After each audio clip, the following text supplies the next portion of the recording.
আসসালামু আলাইকুম এভরিওয়ান। আজকে আমি তৈরি করে দেখাবো একদম ভিন্ন ধরনের একটি নাস্তা রেসিপি। এই নাস্তাটা ছোট থেকে বড় সকলেই খুবই পছন্দ করবে। আর এই নাস্তাটা খুবই স্বাস্থ্যকর হয়। বাড়িতে থাকা খুব অল্প উপকরণ দিয়ে আপনারা এই নাস্তাটা তৈরি করে নিতে পারেন। সো চলুন দেখে আসি আমি কিভাবে এই নাস্তাটি তৈরি করি।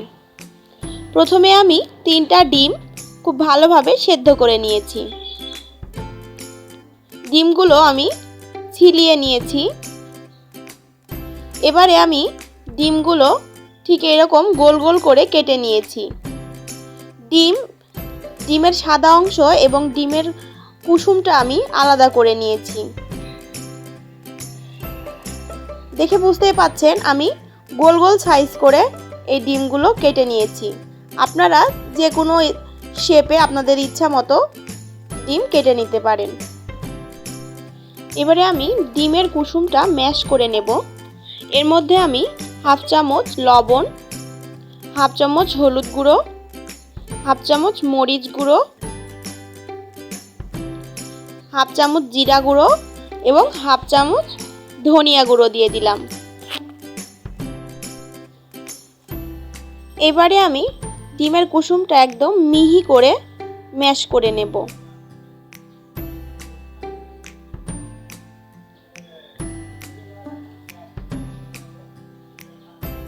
যেসব বাচ্চারা ডিম এমনিতেই খেতে পছন্দ করে না, এইরকম ভাবে যদি আপনারা নাস্তা তৈরি করে দিতে পারেন তাহলে দেখবেন একদম চেটেপুটে খেয়ে নেবে।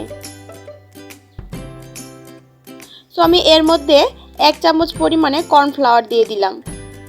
আপনারা চাইলে ময়দাও দিতে পারেন, এখানে আমি কর্নফ্লাওয়ার দিলাম।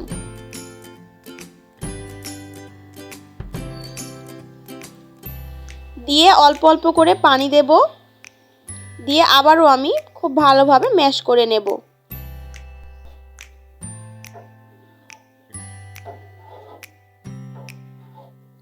দেখুন অল্প অল্প করে পানি দিয়ে আমি একদম ডিমের কুসুমটা সফট একটি ব্যাটার তৈরি করে নিয়েছি।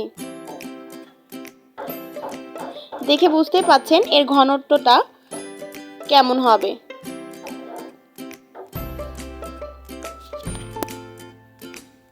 এবারে আমি কড়াইতে পরিমাণ মতো তেল দিয়েছি। তেলটা গরম হয়ে আসলে ডিমের সাদা অংশটা আমি প্রথমে ডিমের কুসুমের যেই ব্যাটার তৈরি করেছিলাম তার মধ্যে দিয়ে কোট করে নিলাম। এরপরে আমি একটি নুডলস গুঁড়ো করে নিয়েছিলাম ভেঙে, ওই নুডলসের মধ্যে ডিমটা আমি ভালোভাবে কোট করে নেব।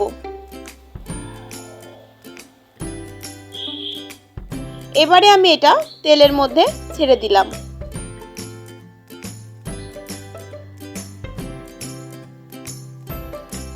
চুলোর জাল কিন্তু অবশ্যই মিডিয়াম লোতে রাখতে হবে, নয়তো জোরে জাল হলে এই নাস্তাটা পুড়ে যাবে। এরকম ভাবে আমি একে একে সব নাস্তাগুলো ভেজে নিয়েছি।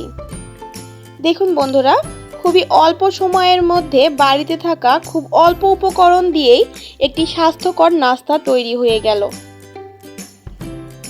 আপনারা চাইলে যে কোনো সময় বাচ্চাদের জন্য এই নাস্তাটা ঝটপট তৈরি করে নিতে পারেন। আমার ভিডিওটা যদি ভালো লেগে থাকে তাহলে অবশ্যই ভিডিওতে একটি লাইক দিয়ে রাখবেন এবং আমার চ্যানেলটিকে সাবস্ক্রাইব করে রাখবেন।